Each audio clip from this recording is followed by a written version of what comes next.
참 좋으신 우리 주님의 은총과 사랑이 오늘 예배 자리 그리고 페이스북 라이브를 통해서 예배에 함께하고 계신 모든 분들에게 같이 하시기를 빕니다.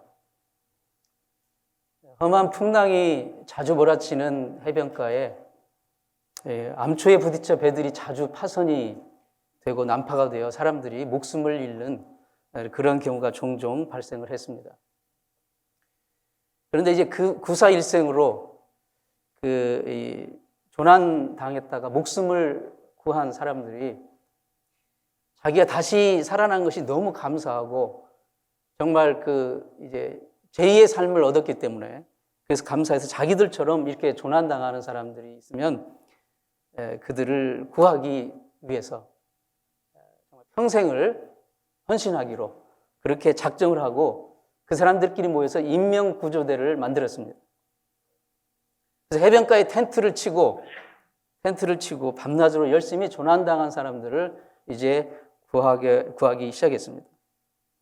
그 구조대원들은 정말 자기들이 하는 일에 보람을 느끼고 정말 기쁘게 헌신적으로 봉사를 했습니다. 세월이 흐르면서 이 구조대에 동참하는 사람들이 점점 늘어났어요. 그래서 구조대가 커졌습니다. 그러자 어느 날 그 구조대원 중에 한 사람이 건의를 했습니다. 여러분, 우리 이제 구조대원이 이렇게 늘어났는데 구조 텐트가 이제는 비좁고 너무 또 불편하니까 우리 그럴 게 아니라 해변가에다 아예 큰 집을 져가지고 구조센터를 만듭시다. 좋소. 다들 동의를 했습니다. 그래서 이제 십시일반으로 모아가지고 집을 지었는데 커다란 집을 이제 지었습니다. 구조센터로. 그리고 얼마 있다 또 한 사람이 건의를 했어요. 이렇게 큰 센터도 지어졌으니 이제 우리 구조대원들도 많이 늘어났고 센터도 지어졌으니 우리끼리 좀 이렇게 단합하고 화목하는 것이 필요하지 않겠어. 그러니까 어쩌다 한 번씩은 우리 같이 친목을 도모하기 위해서 파티도 좀 합시다. 그러자 좋소. 그래서 이제 서로 단합도 하고 친목을 도모하기 위해서 파티를 열었습니다. 그런데 그게 좋거든요. 그러니까 매 주말마다 열기 시작했습니다. 매 주말마다. 좀 더 세월이 흐르자 이제는 이 인명구조대가 인명구조보다는 파티하는 데 더 관심을 쏟고 이제 시간과 정력을 쏟았습니다. 그러면서 이제 주말마다 흥겨운 음악과 함께 즐거운 파티를 하고 있는 동안에 바깥 해변에서는 조난당해 살려달라고 외치는 그 사람들의 부르짖음 소리가 성난 파도에 묻혀서 점점 사라져 갔습니다. 이 이야기에서 인명구조대는 바로 이 세상에 존재하는 교회라고 할 수가 있습니다. 인명구조대의 본연의 사명은 파티와 친목이 아니라 조난당해 죽어가는 사람들을 살리는 일이 그 본연의 사명입니다. 교회가 이 세상에게 줄 수 있는 최고의 선물이 무엇일까요?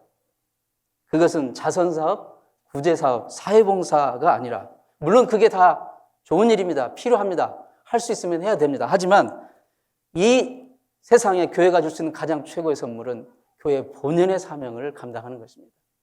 그것은 마태복음 28장 18절 20절 말씀에 너희는 가서 모든 족속으로 제자를 삼아 아버지와 아들과 성령의 이름으로 세례를 주고 하신 그 우리에게 부탁하신 그 말씀을 받들어 순종하여 지키는 것입니다.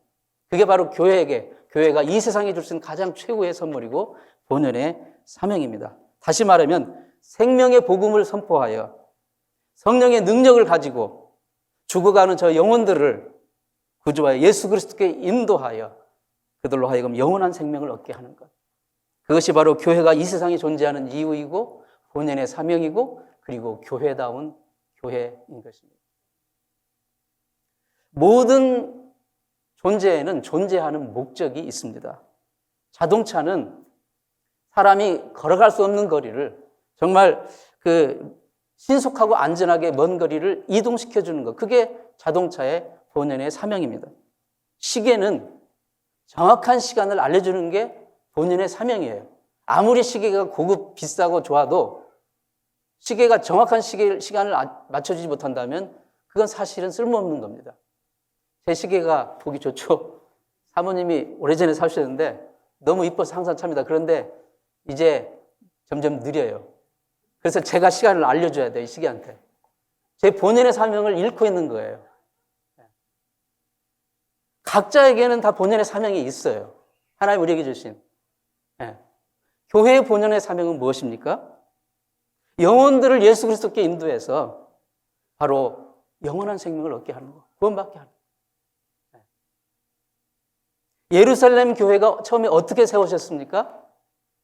베드로의 복음의 메시지를 듣고 무려 3,000명에 가까운 사람들이 회개하고 예수께 돌아와서 영원한 생명을 얻는, 구원을 얻는 그 영원 구원의 역사로부터 초대교회, 처음에 지상의 처음 교회가 시작이 되었던 것입니다. 사람이 살아있는지 죽어있는지 여부를 알려면 어떻게 됩니까? 심장이 뛰는가 안 뛰는가를 보면 알 수 있지 않겠습니까? 교회가 영적으로 살았는지 죽었는지를 알려면 바로 그 교회 안에 복음 전도가 되어지고 영원히 그리스도께 돌아와 구원을 얻는, 생명을 얻는 일이 일어나고 있는지 바로 그것을 보면 알 수가 있습니다. 왜냐하면 생명은 오직 생명만이 살릴 수가 있기 때문입니다. 살아있는 교회가 영혼들을 그리스도께 인도해서 생명을 주는 역사를 만들어내기 때문입니다. 영혼 구원하는 이 일의 중대성은 아무리 강조해도 지나치지 않습니다. 이 영혼 구원의 사명은 선택사항이 아니라 교회가 아무리 힘들고 어려워도, 교회가 아무리 사이즈가 작아도, 교회가 아무리 연약해도 반드시 감당해야 될 그런 본연의 사명입니다. 왜 그렇습니까? 이것은 생명이 걸린 문제이기 때문입니다. 물에 빠져 죽어가는 사람이 있는데 그 사람을 보고 지금 내가 너무 바빠서 그러니까 2시간 뒤에 봅시다. 에? 이렇게 말하면 무슨 뜻입니까? 지금 그 자리에서 죽으란 말이죠. 소방차가, 구급차가 막 바쁘게 지나갑니다. 그러면 모든 차들이 다 옆으로 비껴줍니다. 그렇죠? 네. 비껴줘요. 왜 그렇습니까? 왜 비껴줍니다? 비껴줍니까? 그 소방차하고 부딪혀봐야 내가 승산이 없으니까 비껴주는 겁니까? 아니면 이요 하는 그 소리가 듣기 싫어서, 귀찮아서 그렇게 해서 비껴줍니까? 이유는 단 하나예요. 왜 그래요? 생명이 걸린 일이기 때문에 그래요. 생명의 문제 앞에서는 그 어떤 문제도 2차적인 문제가 되는 거예요. 그러니까 비켜주는 겁니다. 교회는 이 세상에 영적인 소방차, 영적인 구급차라고 할 수가 있습니다. 시카고 어느 교회의 표어는 우리는 전도하는 교회요, 우리는 영혼을 살리는 교회다, 이런 표현을 걸었어요. 그리고 그 교회 뒤에 안내석에는 unchurched Harry 해가지고 아직 교회에 나오지 않은 전도할 대상의 명단을 쭉 적어놓고 성도들이 이제 예배 마치고 가면서 꼭 그 명단을 가지고 가서 일주일 동안 그 명단을 놓고 기도를 한다고 해요. 교회는 이 영혼 구원의 사명을, 그 사명을 띠고 이 땅에 존재하고 있는 거예요. 근데 그 사명을 감당함에 있어서 영혼을 살리는 복음의 능력을 실제로 가지고 있어야 됩니다. 복음의 능력을. 소방차가 신속히 화재 현장에 도착했는데 너무 서두른 나머지 불 진압하는데 필수적인 게 뭐예요? 물이잖아요. 근데 물을 탱크에다 안 넣어 갖고 왔어요. 급하게 오긴 왔는데, 차가 오긴 왔는데 물을 넣지 않았어요. 그럼 뭐예요? 황당하지 않습니까? 사명을 느꼈어요. 그런데 그걸 감당할 수 있는 능력이 없다면 너무 허무한 거예요. 구급차가 교통사고 현장에 도착했어요. 정말 급히 왔어요. 도착했어요. 근데 급히 오느라 응급처치할 의료진을 안 태우고 옆에 있는 청소부 아저씨를 태우고 갔어요. 황당하지 않습니까? 교회가 실제로 영혼을 살리는 복음의 능력을 회복해야 됩니다. 세상에서 불신자와 낙심자를 만났을 때 그들을 그리스도께, 주님께 인도하고 그들의 심령을 살리는, 현장에서 발현될 수 있는 그런 복음의 능력을 가져야 합니다. 베드로와 요한이 제9시 기도 시간에, 지금으로 하면 오후 3시에 기도하러 성전에 올라가던 중에 성전 미문이라는 그 문 앞에 한 나면서부터 다리를 저는 안진뱅이가 구걸을 하고 있었어요. 그것을 보고 이제 그가 손을 내밀면서 한 푼 줍시오 한 거죠. 그때 베드로가 이렇게 외쳤습니다. 은과 금은 내게 없지만 내게 있는 것으로 너에게 주노니 곧 나사렛 예수 그리스도의 이름으로 일어나 걸으라. 이게 바로 우리 교회가 가져야 할 복음의 능력입니다. 사람을 살리는 복음입니다. 사람을 살리는 복음의 능력.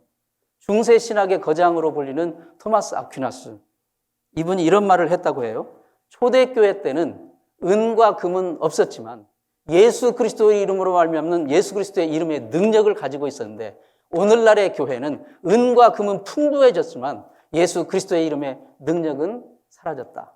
그런 말을 했는데 지금도 그렇지 않는가 반성을 해봅니다. 영혼을 살리는 복음의 능력을 우리가 가지고 있어야 됩니다. 교회다운 교회는 어떤 교회일까요? 이 문제에 관해서는 이 땅에 교회가 존재한 이 기간만큼이나 수많은 신학자들과 수많은 설교가들과 수많은 교회 역사가들이 이 문제에 관해서 얘기를 했어요. 어떤 교회가 참다운 교회고 어떤 교회가 교회다운 교회인지. 저는 거기에다가 제 부족한 의견을 더하고 싶지는 않습니다. 그러나 다만 오늘 본문 말씀을 묵상하면서 본문에 주어진 텍스트 안에서 과연 교회다운 교회이기 위해서는 무엇이 필요한가? 그것을 생각해 보면서 오늘 우리에게 말씀하시는 주님의 음성을 듣기를 원합니다.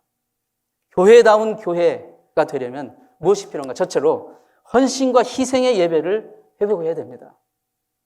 본문은 지금 무슨 장면이냐면 예수님이 십자가 고난을 당하게 되시는 그 공생의 마지막 주간에 라스트 윅 때 예루살렘 성전을 방문하셨어요. 그리고 거기 성전에서 행하신 일을 지금 기록하고 있는 게 본문입니다. 성전은 원래 어떤 곳이어야 됩니까? 하나님께 예배를 하고 제사를 드리고 기도를 드리는 거룩한 곳이어야 되는데, 예수님이 그 성전에 가서 발견한 모습은 전혀 정반대의 모습을 보신 거예요. 소와 양과 비둘기를 팔고 돈을 바꾸는 사람들이 흥정하는 왁자지껄한 완전히 난장판 그 자체였던 거죠. 유월절과 같은 유대인의 큰 명절이 되면 유대인들은 모두 예루살렘으로 갑니다. 예루살렘 성전에 가서 큰 제사를 드리는데, 하나님 앞에 거기 그 제사에 모두 참여하게 됩니다. 그런데 먼 거리에서 오는 유대인들은, 먼 곳에서 오는 사람들은 제사에 쓸 짐승을 이제 가져와야 되는데 먼 거리에서 오니까 불편하잖아요. 힘들잖아요. 어렵잖아요. 번거롭잖아요. 그래서 대신 돈만 가지고 옵니다. 돈만 가지고 와서 성전 현장에서 그 앞에서 짐승을 파는 사람이 있으니까 그 앞에서 짐승을 사서 제사를 드리는 경우가 이제 빈번해졌어요. 그러니까 이런 장사치들이 그 성전 안팎에서 이제 일을 하는 거예요. 그리고 모든 유대 그 20세 이상 성인 남자들은 1년에 한 번씩 성전세를 내야 됩니다. 반세겔에 해당하는 성전세인데 2데나리온입니다. 한 데나리온은 당시 이제 근로자의 하루 품삯이니까, 반세겔이면 이틀 정도의 품삯이니까 그렇게 큰 건 아니지만 어쨌든 그 반세겔의 성전세를 내야 되는데, 성전에서 받는 화폐의 단위와 종류가 특정돼 있어요. 그냥 이렇게 일반적으로 쓰는 그런 화폐가 아니라 성전에서 받는 화폐의 단위와 종류가 특정되어 있기 때문에 성전들에는 반드시 성전세를 내는데 적합한 돈으로 바꿔주는 환전 장사들이 좌판을 펴놓고 있는 거예요. 그러니까 막 짐승 파는 장사들, 그다음에 환전하는 장사들, 이런 사람들이 뒤섞여가지고 온통 난장판이 되어져 있는 것입니다. 그러니까 한마디로 예수님 당시 예루살렘 성전은 하나님께 제사와 기도를 드려야 할 성전 본연의 사명을 뒤로 치고 온갖 장사들이 판치는 장사의 소굴로 변했다는 것입니다. 그래서 예수님은 사명을 잃은 이 성전의 모습에 분노하셔서 그 더러운 것들을 성전에서 다 내어 쫓으시는 성전 청결 이 사역을 그날 하신 것입니다. 교회가 인간적인 편리함과 편안함과 그것을 추구하고 세상의 경제 논리를 추구하면 우선은 세상 보기에 합리적인 것 같고 그럴듯한 것 같고 설득력 있게 보이고 세상의 흐름을 잘 편승하는 것 같으나 결국은 교회의 본연의 사명을 잃어버리게 되고 그리고 생명을 잃은 이름뿐인 교회가 될 수가 있다는 것입니다. 영적으로 살아있는 교회는 그 예배 속에 하나님을 향한 진정한 성도의 헌신과 희생이 들어가 있어야 됩니다. 예배라는 말을 우리가 영어로 여러 가지 표현하잖아요. 서비스, sacrifice, worship 이렇게 다양한 용어로 표현하는데 말 맞습니다. 예배는 진정한 봉사와 헌신, 경배 이것이 들어가 있어야 됩니다.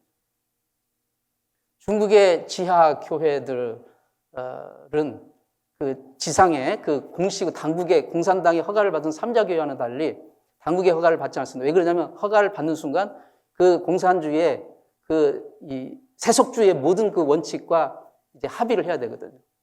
그렇기 때문에 복음의 순수성을 이제 잃게 되는 거예요. 그러니까 지하교회들이 있습니다. 지하교회들은 말 그대로 마음 놓고 예배를 드리지 못해요. 잡히면 감옥에 가거나 뭐 죽임을 당할 수 있으니까. 성경 찬송도 마음대로 가지고 있지 못해요. 그러니까 그 지하교회 사람들이 서로 비상 연락망 이런 걸 통해서 예배를 이렇게 드린다면 예배를 한 번 드리면 정말 그게 너무 소중한 거예요. 그러니까 막 한두 시간은 예사고 막 7, 8시간 또는 하루 이틀을 걸려서 한 곳에서 온다는 거예요. 그 예배 한 번 드리기 위해서. 그것을 사모하고 그렇게 험하고 먼 길을 헤치고 오니까 막 기도를 해도 찬송을 해도 눈물이 막 흘리고 감격하고 감동하고 뜨겁게 찬송하고 뜨겁게 예배를 드리는 거예요. 찬송가나 이런 걸 손으로 들을 수가 없으니까 웬만한 건 자주 부르는 건 외운답니다. 외우는데 여러 곡을 많이 외울 수가 없잖아요. 그러니까 몇 곡을 추려가지고 외우는데 거기다가 가사를 막 10절까지 만드는 거예요, 일부러. 왜냐하면 그 한 곡으로 다 소화를 해야 되니까 10절까지 막 부르면서 반복으로 부르고 그렇게 계속 부르고 또 불러도 왜 이렇게 찬송이 기냐고 불평하는 사람이 없다는 거예요. 왜 그렇습니까? 진정한 헌신과 희생과 경배가 살아있기 때문에. 그저 예배 드릴 수 있다는 사실만으로 감사하기 때문에. 다시는 또 예배 드릴 수 없을지도 모른다는 그 절박함 때문에. 여러분, 우리가 자유나라 미국에 살면서 마음껏 자유롭게 예배 드릴 수 있다는 것. 그렇기 때문에 우리는 오히려 정말 영적인 민감함, 정말 하나님이 우리 교회에게 주신 그 본연의 사명을 점점 놓쳐버리면서 그냥 틈 나는 대로, 편리한 대로, 나 좋은 대로 예배가 하나의 그 어떤 그 종교적인 경건의 수단의 하나로 지나버리는. 우리가 그것을 정말 경계해야 됩니다. 예배는 언제부터 시작이 됩니까? 우리가 모두 기립해서 다 같이 묵도합시다, 개회성 부릅시다 할 때 시작이 됩니까? 저는 예배는 예배 드리려고 집에서 마음 먹고 출발할 때부터 저는 예배라고 생각합니다. 내가 지금 예배하러 주님의 성소로 나아갑니다 라고 말하는 그 마음 먹고 발걸음 내딛는 그 순간부터 예배는 시작이 되는 거예요. 예배는 시작이 됩니다. 그렇기 때문에 교회가 좀 멀어서 일찍 출발할수록 감사해야 돼요. 예배 시간이 길으니까. 세상은 항상 편리함과 편안함과 신속함과 효율성을 추구합니다. 교회가 그런 세상의 풍조와 세상의 가치관을 추구하면 교회는 생명력을 이룰 수가 있습니다. 교회는 다소 희생이 따르고 불편함이 따르고 시간이 좀 걸리고 다소 좀 내가 양보해야 될 것이 있다 할지라도 그 희생과 헌신을 통해서 정말 온 마음과 정성을 다해 하나님의 영광을 추구하는 그 예배를 회복할 때 교회다운 교회가 되는 것입니다. 교회다운 교회가 되기 위해 필요한 것은 두 번째로 세상의 소리가 아니라 하나님의 소리가 들려져야 합니다. 하나님의 소리. 본문에서 왜 제사장들과 성전 지도자들은 성전에서 이렇게 본연의 사명과 어긋난 이 일이 벌어지고 있는데도 장사치들이 성전 안팎에서 이제 그 자리를 깔고 그 일을 하고 있는데도 왜 그것을 막지 않고 묵인했을까요? 아니, 은근히 동조했을까요? 성전 지도자들은 아마도 꽁 잡는 게 매라고 그런 장사하는 그 일들이 자기들의 기득권 유지에 전혀 해가 되지 않는다고 생각했던 것 같고, 또 하나는 중요한 이유는 아마도 이 장사치들이 장사를 하면 장사하는 사람들이 반드시 이윤을 남기지 않습니까? 이윤 없이 장사하는 사람이 어디 있습니까? 반드시 이윤이 남거든요. 그 남는 이윤 중에 몇 프로를 반드시 또 프리미엄으로, 자릿세로, 영업세 명목으로 성전 지도자들에게 주었을 겁니다. 그러니까 물질적인 이득이 있던 거예요. 많은 성경학자들은 그렇게 해석을 또 하고 있습니다. 한마디로 세상적인 권력과 성전 지도자라는 게 대단한 권력이거든요. 대단한 권력. 세상 권력과 물질을 가질 수 있는 그 욕심이 성전 안에서도 지배하고 있었던 것입니다. 오직 하나님의 뜻과 하나님의 음성만이 들려지고 선포되어야 될 이 성전에서 세상의 가치관, 세상의 이익의 논리, 세상의 소리가 성전을 지배하고 있었던 거죠. 예수님은 그것을 분노했던 겁니다. 모든 존재는 자기가 관심을 갖는 것, 자기가 사랑하고 자기가 열망하는 것에 쏠리게 되어 있고 거기에 모든 것을 따라가게 되어 있어요. 꽃은 햇빛 쪽으로 이렇게 뻗어가지 않습니까? 그렇죠? 나무의 뿌리는 물 있는 쪽으로 뻗어가게 돼 있어요. 물 있는 쪽으로. 사람들은 돈이 되는 쪽으로 쏠려갑니다. 성도는 어디로 쏠려야 됩니까? 말씀이 선포되는 곳에 쏠려야 됩니다.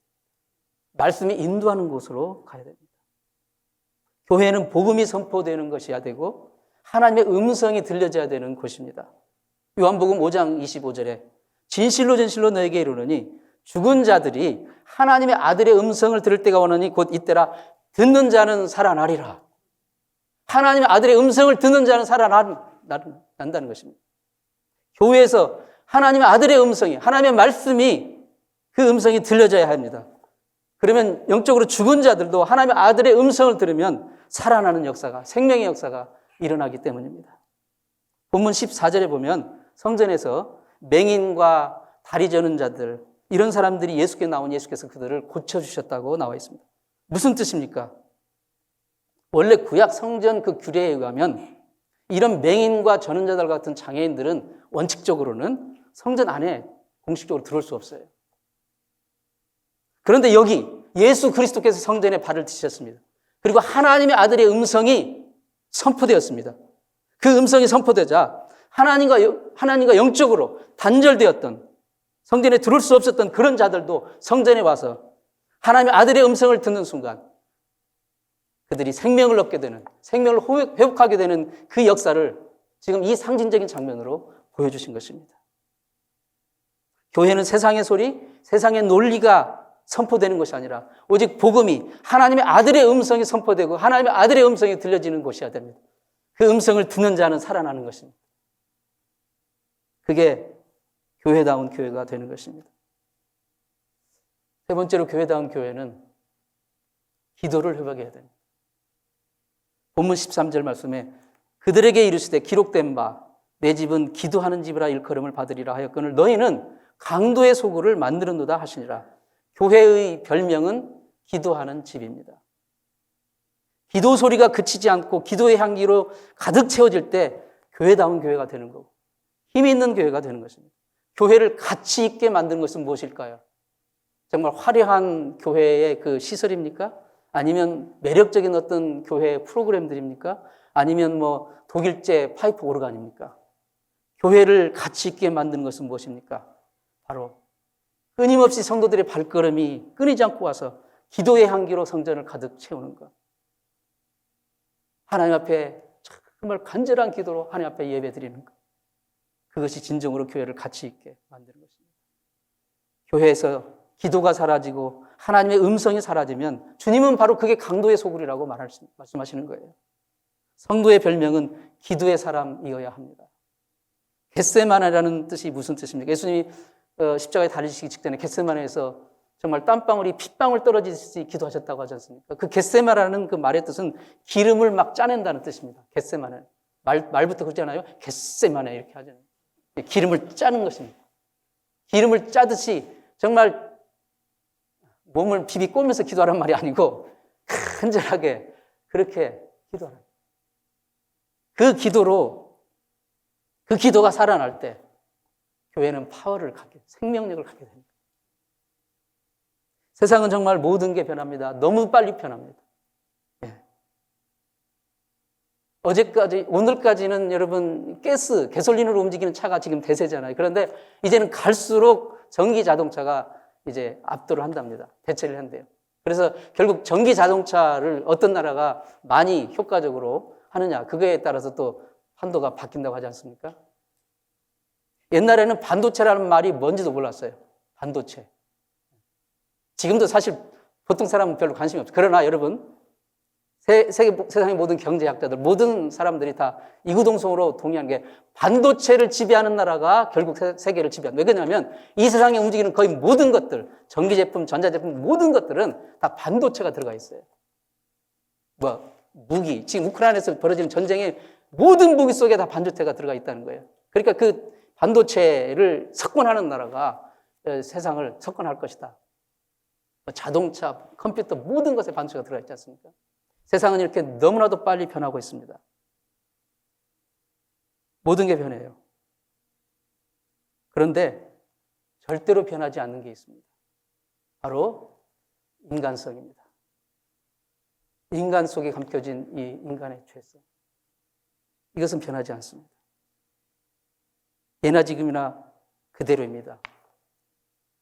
가인이 동생 아벨을 쳐 죽일 때부터 지금까지 이 인간의 죄성은 말로 표현할 수가 없습니다. 이것은 여전히 그대로입니다. 또 하나 변치 않는 것이 있습니다. 바로 구원의 길입니다. 바로 예수 그리스도, 우리 영혼의 구원은 우리 영혼의 아버지이신 하나님의 독생자 예수 그리스도를 구주로 믿는 것, 그분께 돌아오는 것, 그것만이 유일한 구원의 길입니다. 그것은 변하지 않았습니다. 그렇기 때문에 교회 본연의 사명 또한 변하지 않았습니다. 사랑하는 성도 여러분, 예수 그리스도께서 이 땅에 교회를 세우셨을 때부터 교회는 세상의 등불이요, 세상의 유일한 희망이었습니다. 희망이 되어야 됩니다. 소망이 되어야 돼요. 교회는 영혼 구조대로서의 사명을 한시도 잃지 말아야 됩니다.